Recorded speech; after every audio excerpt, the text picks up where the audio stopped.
Top quality और consistent performance के लिए सिर्फ सिल्वर पंप नाम याद रखना। તો ઠીક, પરંતુ જિલ્લાના મુખ્ય મથકમાં પણ પ્રાથમિક સુવિધાઓથી પ્રજા વંચિત છે। વાત છે સાબરકાંઠાના હિંમતનગરની કે જ્યાં થોડા દિવસ અગાઉ વાવાઝોડું આવતા વીજ પુરવઠો ખોરવાઈ ગયો હતો, જેના કારણે હાલ પણ સ્ટ્રીટ લાઇટો બંધ હાલતમાં છે, જેથી રાત્રિ દરમિયાન અંધારપટ છવાઈ જતો હોય છે। મહાવીરનગર વિસ્તારમાં આવેલા ગાયત્રી મંદિર રોડ પરના રહેણાંક વિસ્તારમાં સ્ટ્રીટ લાઇટ્સ બંધ છે। અનેકવાર નગરપાલિકામાં ફરિયાદ છતાં પણ સ્થિતિ જેવી હતી તેવી જ છે। 8 દિવસ છતાં તંત્ર દ્વારા સ્ટ્રીટ લાઇટોને શરૂ કરવા માટે કોઈ જ કામગીરી નથી કરાઈ। ન તો કોઈ લાઇટને રિપેર કરવા ટીમ આવી, ન તો નિરીક્ષણ કરવા। તંત્રને જાણે પ્રજાની સુરક્ષા અને સુવિધાની ચિંતા જ ન હોય તેવું લાગી રહ્યું છે, જેથી સ્થાનિકોમાં ભારોભાર રોષ વ્યાપ્યો છે।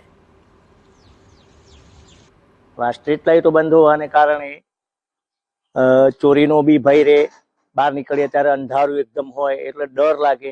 જીવ જનાવર બહાર નીકળતું હોય તો બી કોઈને કરડી જાય, એ બધો ભય રહેલો છે। નગરપાલિકામાં રજૂઆત કરી તેમ છતાં કોઈ આજ દિન સુધી જોવા આવેલું નથી। એટલે અમારી નમ્ર વિનંતી છે કે આ જે સ્ટ્રીટ લાઇટો છે સત્વરે ચાલુ થાય અને અમને બધાને સાથ સહકાર આપનો મળી રહે એવી અમારી નમ્ર અપીલ છે।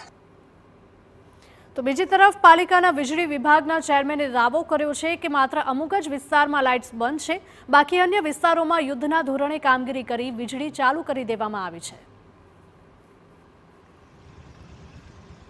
વાવાઝોડું આવ્યું હતું, વરસાદનું હતું, એના કારણે ઘણી સ્ટ્રીટ લાઇટો બધી એરિયાને બધી લાઇટો બંધ થઈ ગઈ હતી। મારુતિનગર છે, છાપરિયા છે, આંબાવાડી છે, વીજ અંડરગ્રાઉન્ડ છે, થાંભલા પડી ગયા, તે બધાની કામગીરી હાલ ચાલુ જ છે।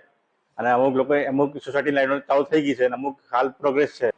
જીબી સાથે રાખી અને જીબીનો જે ફોલ્ટ હોય જીબીનો ફોલ્ટ કમ્પ્લીટ કરતા હતા અને જે સ્ટ્રીટ લાઇટના જે અમારે નગરપાલિકા લાગતું હોય એ નગરપાલિકા સ્ટાફ જોડે રહીને પોલ ઉભા કરીને લાઈનો ચાલુ કરી છે, કામગીરી ચાલુ કરેલી જ છે।